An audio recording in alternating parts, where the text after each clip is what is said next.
All right, AP students, welcome to your AP Calorimetry and specific heat capacity question lecture, where we will go through a walkthrough of question 19 in your workbook on page 7 and the AP question short response, which is usually 4 parts worth 4 points on the AP exam, on page 10 of your workbook. So we're going to walk through this. I will put the timestamp. Well, actually, I don't know how to timestamp, but I'll put the time of if you do not want to walk through the basic calorimetry problem and you want to go straight to the AP problem, which is always an mixture of previous units or other subtopics within the same unit. I will let you know what time you can fast forward to in the description box below for this video. So let's begin. Question 19 is a basic calorimetry problem, and we're told I have 75.45 grams of a sample of silicon that's initially at 20.5 degrees Celsius and absorbs. So we know that as soon as I see the word absorb, it's a positive enthalpy. Okay, absorbs 1,326 joules of energy. What is the final temperature of the sample? Find the specific heat capacity in the table. So the table is above here, so you can use that as a reference. So what I know is that as soon as we talk about absorption and release of heat, you are working with enthalpy, or in this case, right, we're actually really working with positive Q, because here we're talking about the transfer from system to surroundings in the context of heat capacity. So remember how I said that Q is very similar to enthalpy of a system? And that actually in chemistry, at this level of chemistry, we kind of treat them the same, even though they're technically different. One's far more macro scale than the other. However, for your purposes, if understanding that heat, this context of heat is a subcategory of enthalpy understanding is helpful to you, then absolutely carry that forward. So anyway, I know that when I'm talking about specific heat capacity and heat transfer, I immediately have to think of this equation: Q equals mass times specific heat capacity times change in temp. Now, I'm given the following information. I know that I have a mass of 75.45 grams. I know that I have an initial temperature of 20.5 degrees Celsius. And I know that I have a Q of 1,326 joules. And I find that my heat capacity for silicon is 0.703. 0.703. Okay. And that's joules per grams degrees Celsius. Joules per grams degrees Celsius. So what does that mean? It means it takes 0.703 joules to heat every gram of silicon sample by an increase of 1 degree Celsius. That's what specific heat capacity means. So what we do is we simply plug and chug, right? It's one of my favorite things to do. This is totally a plug and chug equation, a plug and chug problem. So what I do is I plug it in. Well, my Q is positive because I'm absorbing positive 1,326 joules, which equals the mass 75.45 grams, okay, times the specific heat capacity, which is 0.703 joules per grams degrees Celsius, okay, times, okay, change in temp is equal to T final minus T initial. I know that I need to solve for what is the final temp. So I still need to figure out what T final is. That's my issue. So what I'm going to do is I'm going to simplify initially, and I'm just going to simplify this down. So 1,326 joules divided by, oh my God, that is not what I meant to do. Divided by, and I'll color code here, divided by 75.45 grams times 0.703 joules grams Celsius, and I'm going to divide both sides by it, right? So I move this over, right? So this essentially cancels out on this side, and I'm just left with, right, this, okay, on the left side. which is equal to my T finals minus T initial. So what I get, okay, is, let me pull out my calculator. Oh man, I should probably have thought about this beforehand. So I pull out my calculator, which is totally in my phone right now. And I know that 75.45 times 0.703 is equal to 53.04135. And then 1326 divided by 53.041 something is equal to approximately, okay, 24.9995. I'm just going to keep a bunch of decimals right now. I will deal with sig figs later at the end. So then what I have left unit-wise is that the units that canceled out are the following. My joules canceled out. And that's it right now. Right now, it's just my joules canceling out and my grams canceling out. So I'm left with something degrees Celsius because a denominator in a denominator is a numerator. So I'm left with 24.9995 something degrees Celsius is equal to T final minus T initial. Well, I know that my T initial, okay, is equal to T final minus my T initial, which was 20.5 degrees Celsius. So I simply add 20.5 degrees Celsius to each side, right? And I get that my final answer is that T final, okay, is equal to 45.5 degrees Celsius is my T final. Let's see if I can move that down a little bit because it's a little squished. Okay, and there you have your answer. And that is my final according to the proper sig figs, which is 3 sig figs based on my lowest sig fig given measured value. And that's how you solve that problem. Okay, so let's move on to the AP question now, which involves I think it's like a 2018, 2019. According to my AP questionnaire, I get test questions as early as 2000, I believe, 9, up to the recent ones. However, the bulk of them seem to be coming from the mid 2010s. Okay, so this is a short FRQ, and what that means is you're usually given 9 minutes, right? So I'm not gonna be able to explain this in 9 minutes, but essentially the hope is that maybe you return to this workbook and see if you can actually complete this problem in 9 minutes or less when you're preparing for the AP test, not quest. So question 2, a student is asked to determine what mass of butane C4H10 needs to burn. Okay, burn, combustion. Right there, you should think of the word combustion. That is combustion, burn.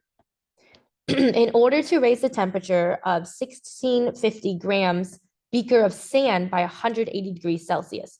The student is provided with the following equipment below.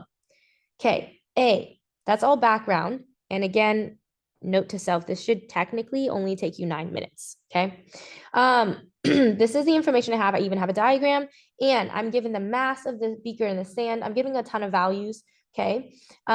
Calculate the amount of heat energy, all right, required to raise the temperature of the beaker of sand by 180 degrees Celsius. Okay, right there, my known in this actual word problem is that the change in temp is equal, okay, to 180 degrees Celsius.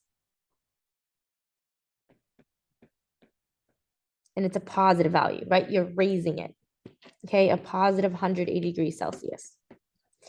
Okay, assume that all the heat energy from the burner is transferred to the beaker of sand and that the specific heat capacity of the beaker and sand together is 0.810 joules per grams degrees Celsius. And here I am assuming a closed insulated system, essentially perfect heat transfer.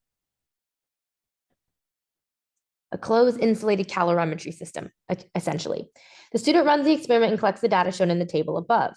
Okay, so what is the amount of energy I need? Well, this would be, let's see, we have change in temp, we have CP, and we actually do also have mass. What is the mass? Well, the mass is equal to what I was given above, 1,650 grams beaker of sand. Okay, mass, that's M. So all I need is in my Q equals MCAT equation, okay? I'm calculating the amount of heat needed to transfer in. I'm going according to specific heat capacity. Immediately, I should think Q equals MCAT.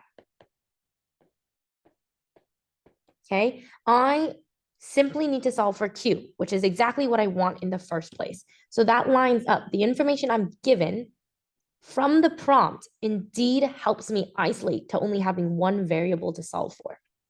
Okay, so I simply plug and chug. My mass is 1,650 grams. My heat capacity, and I'm definitely gonna have to move this over to make it fit, is 0.810 joules per grams degrees Celsius. And my temperature change is positive 180 degrees Celsius. Okay. And when I plug all of this in, I should get a value of Q is equal to positive 241. And I'm going to put it in kilojoules to save myself a little bit of, well, I'll show you. According to proper sig figs, which is equal to positive 241 kilojoules. Okay, it's just easier to isolate the sig figs. So that is my answer. Okay, so it requires obviously the absorption of 2,401 joules or 241 kilojoules.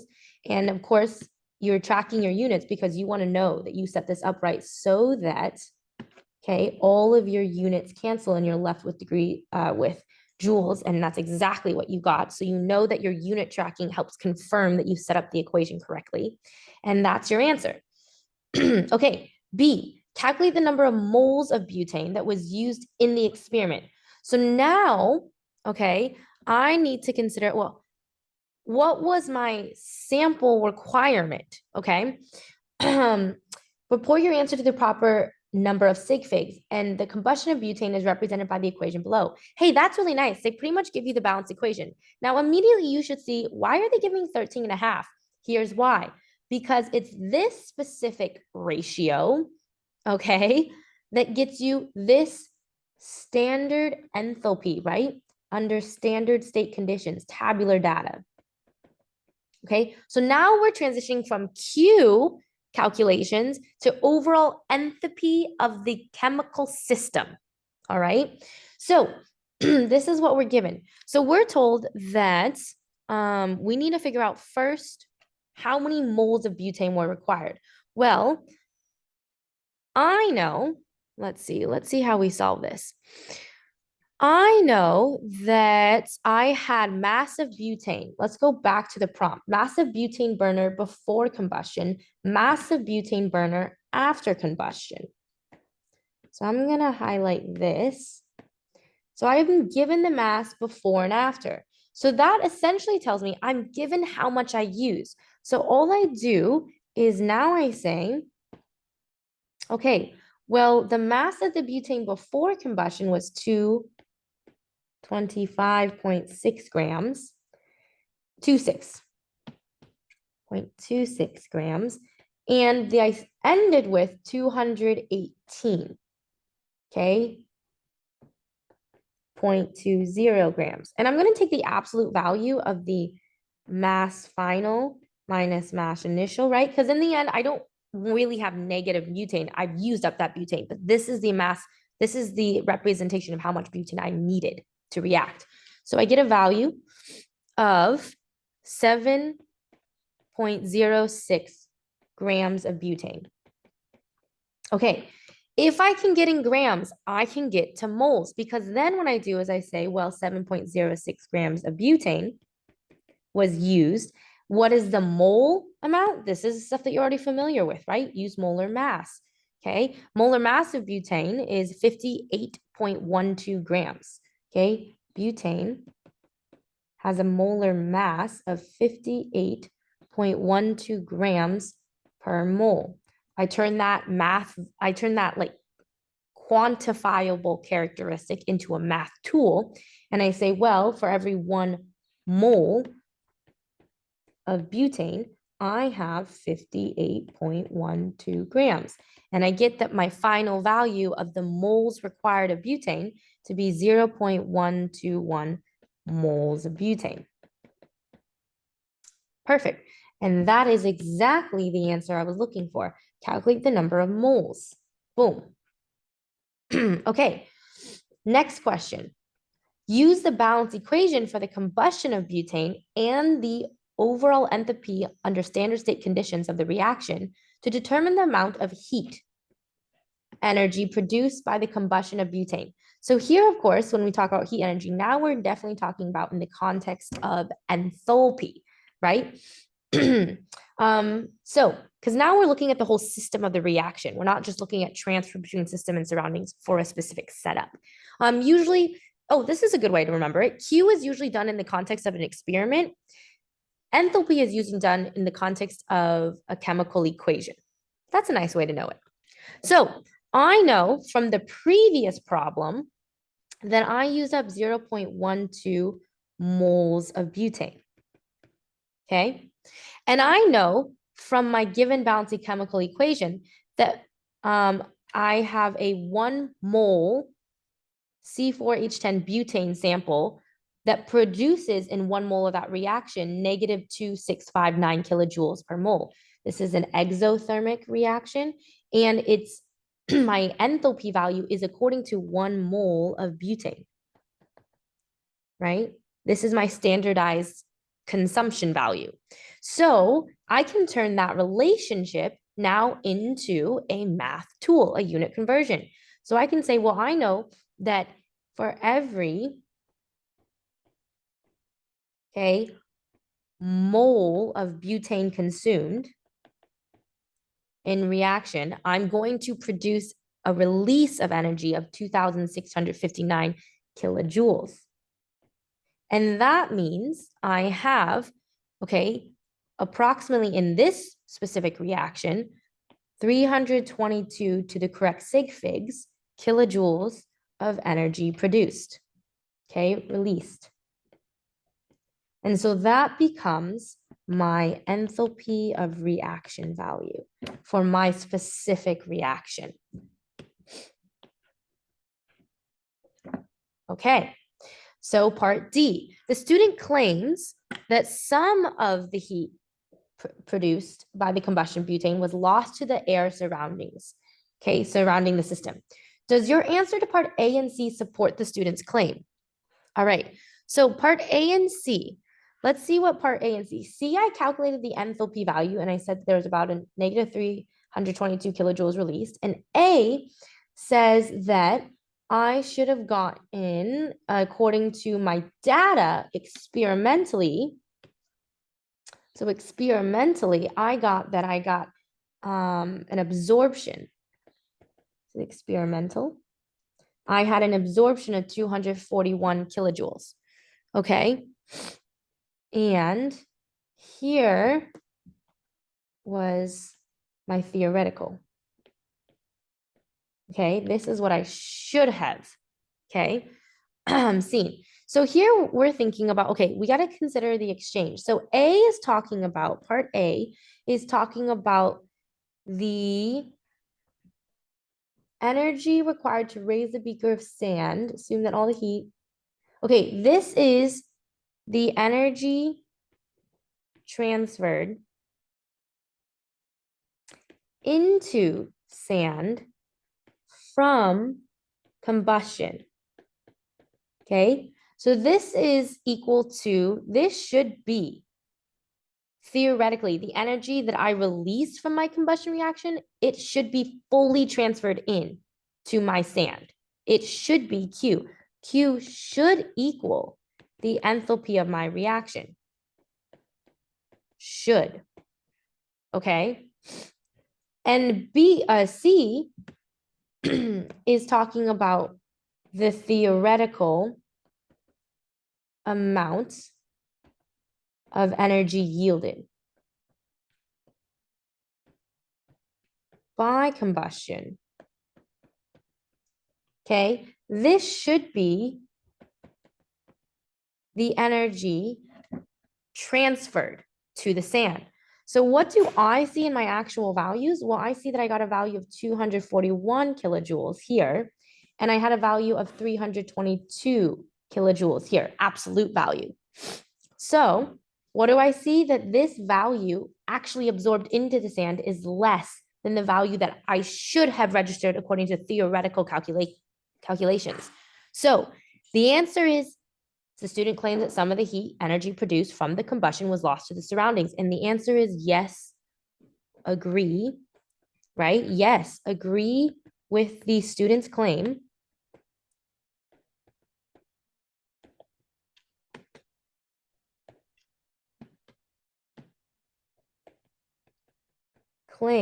because, right, the amount of heat absorbed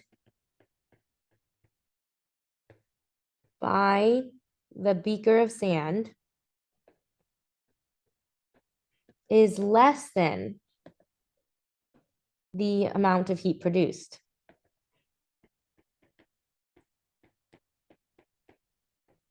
By combustion of butane.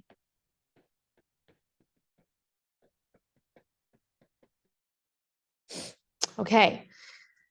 And this, of course, indicates heat was lost to surroundings.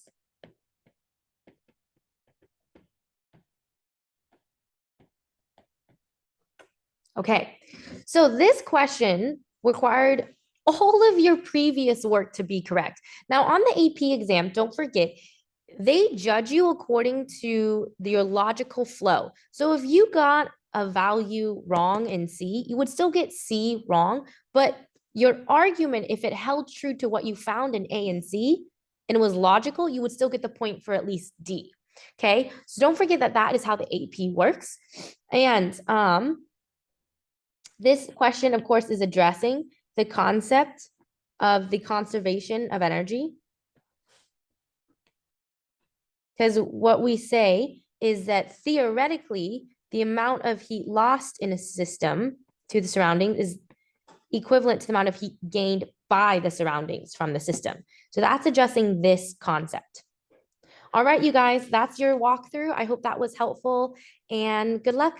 Don't forget, hop into your workbook. Your best practice for both test preparation in my class and the AP exam is these fabulous workbooks that your previous AP predecessors have spent time carefully crafting for you. So good luck.